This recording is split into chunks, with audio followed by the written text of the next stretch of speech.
Alright guys, welcome back to another Genshin Impact video, and yeah, by the time watching this video, the Our Hatem banners and also the Kazuha rerun banners should be going live in about this couple of days. Today is the 11th, it's gonna go live on the 13th of June at 6 p.m.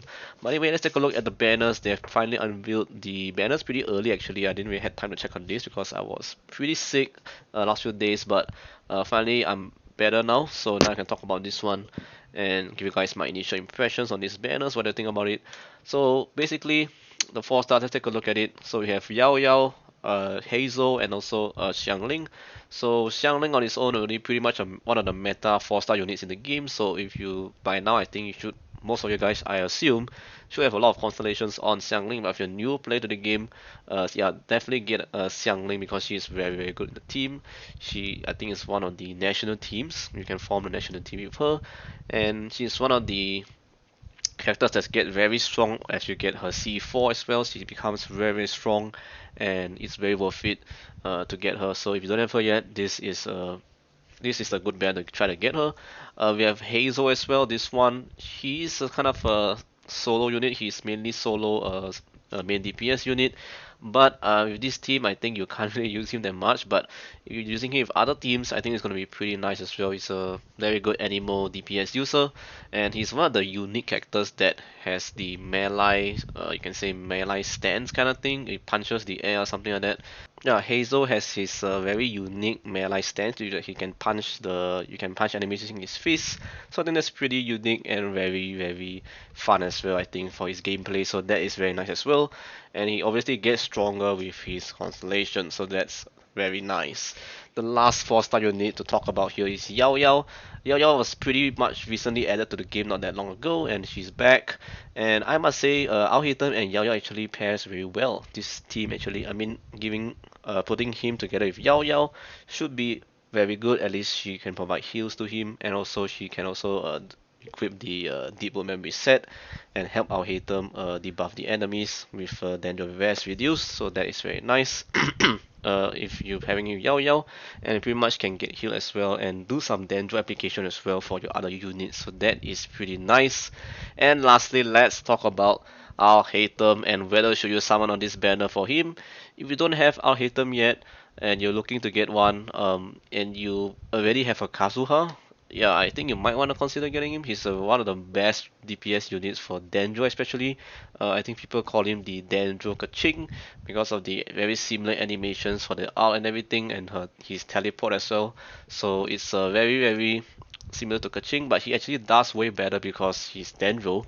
You can do multiple reactions and way more versatile as well in certain teams. And I think overall his kit is okay. I mean, he scales off EM and even attack, so have a you can have a dual build on him, maybe skill attack and EM together, so really depends on your build. But overall, you can even stack a bunch of EM on him and he's gonna do a lot of damage as well just on reaction, so that's pretty insane.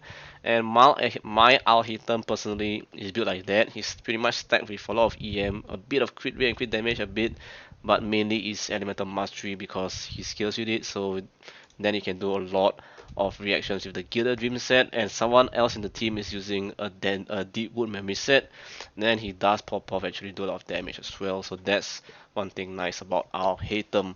So the next character I'll talk about is Kazuha. So this one, if you don't have Kazuha until now, I will really prioritize getting this one over our Hatem because he is one of the meta units in the game actually.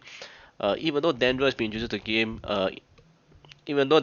introduced to the game, Kazuha is still relevant in many many scenarios in the game. Even now, he's still really relevant. He also very good for the exploration and for this utility-ness. He's pretty good overall. He's a good explorer as well.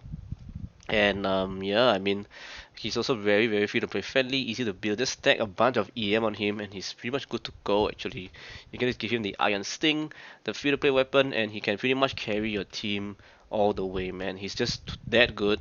He transfers a lot of EM to your team, and he does boost elemental damage bonus as well based on his EM. So that is pretty strong. And yeah, all I have to say is if you don't have him yet until now, get him first because I don't know when you're gonna see his next ever rerun. It's been a very long time, so you might as well get Kazuha first because Al Hatem will definitely come back eventually. So if you missed him, it's okay. You can get him another time. My recommendation is to get this one over our Hitam if you are free to play. But if you are a whale and you spend a lot of money in the game, then I don't think you should even need to listen to this. But yeah, that is my advice. So that is for Kazuha. The 4 stars are the same, so not gonna talk too much about it right now. Let's move on to the weapons. So the weapons banner, this one a little bit on the mixed side. I'm not so sure it's a great banner or not. It's okay. This banner is just okay. Reason is because you have the light of folio insertion over here, and the freedom swan obviously is the best in slot for Kazuha, but the light of folio insertion is pretty much only like very good on our hater. Other than our hater, I don't see the use of this weapon, to be honest. I know it has a crit rate stats, but uh, I mean that's the only thing you can use on other units. But for our Hatem, he's the only one I think that benefits the passive.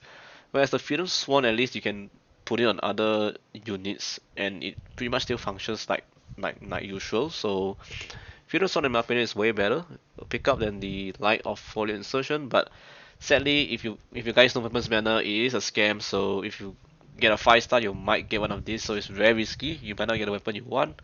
You might get 2 copies of this one and not get this one. So be able to be careful when wishing on the Weapons Banner. So that's my take on it. For me personally, I wouldn't be touching this one. I'm very scared because I mean I could go off banner. Who knows? I'm not guaranteeing anything. So you gotta be careful when wishing on the Weapons Banner. Unless both weapons are really cracked, then yeah, then okay. But this one, not so much. Alright, so with 4 stars we have the Wavebreaker's Fin, which is this one. I think this polearm is very good for Violent Shogun. If you got a lot of refinements on it, it's gonna be very strong. We have the Favonius Codex, we have the Favonius Sword as well.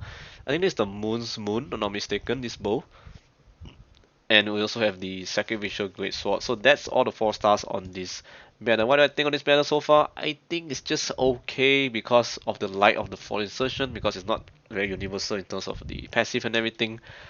If it's very universal weapon, I think this banner is very good, but it's not, so unfortunately it's just an okay banner. If this one they gave us like the Elegy of the End, let's say, wow, I think this is going to be the best support weapons banner, to be honest, but it's not, so it is a different one, unfortunately. So yeah, it is what it is. And yeah, I think that's pretty much it for what I have to say for weapons banner. Nothing else crazy to talk about. And if you're going for the Freedom Swan, you gotta be careful, as I said. You might not get a weapon you want. You just gotta be careful for the one you wish for. So yeah. Alright, now let's talk about the event. So they did post the event for version 3.7 Phase 2. So this one starts on the this one, the fourth event starts on the 14th of June, which is just a few more days from now actually. So this is a combat challenge event. I think you score points. I think this one is quite similar to the one we've done in the past, where you can customize the difficulty, and based on the difficulty you get more rewards. So it's pretty similar to what we've done in the past. So that's very nice. Phase Trials Hypothesis is having a rerun. So we did have a Phase Trials before, but this time it's called the Hypothesis, I guess, because it's a different enemy. We have dealing with these Shinichos this time.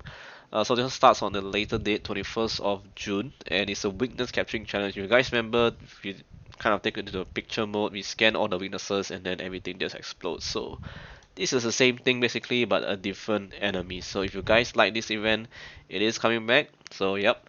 And the last one, not really an event, but this is like a leyline overflow thing. It's the double drops for Blossom of Wealth and Revelation. So you get double drops for only just 20 original resin for 3 times a day. So if you're running low on the hero suites or the Mora, this is the best time to get back those resources that you have used in this event. So this event starts on the 26th of June all the way to 3rd of July. So that pretty much ends the version 3.7, and that also ends our events. There's nothing already after this. So yep. So what do you guys think of the banners? Are you gonna be summoning on Alhaitham? Are you gonna be pulling for Kazuha? Are you going for the weapons banner? For me personally, I already have an Alhaitham, so I will not be touching any of these banners. Same goes with Kazuha, I already have a copy of him, and I think that's pretty sufficient for me already. Weapons banner, I not too sure I want to go for in a moment, but from the looks of it, it's not really a must to summon, so I probably won't even touch it. We'll see. Um, Maybe towards the end of 3.7 when they unveil 3.8's banners, we'll see. If those banners are even terrible, then probably I'll just pull a bit because I really want some refinements for my Wavebreaker's Fin. I think it's gonna be pretty strong getting some refinements on that one. But other than that, yeah, pretty much gonna skip if the next patch banners are terrible. So we'll see. And yeah, I think that's all I have to say about version 3.7 Phase 2. What do you guys think about these banners? I know it's really filler content and rerun, so not too much hype in 3.7, but if you are one of the person that's going to be summoning for our Hatem, Kazuha, or the weapons banner, all the best to you guys, and I wish you the best. So that's all for me, guys. Thanks for watching, and I'll see you guys in the next one. Peace.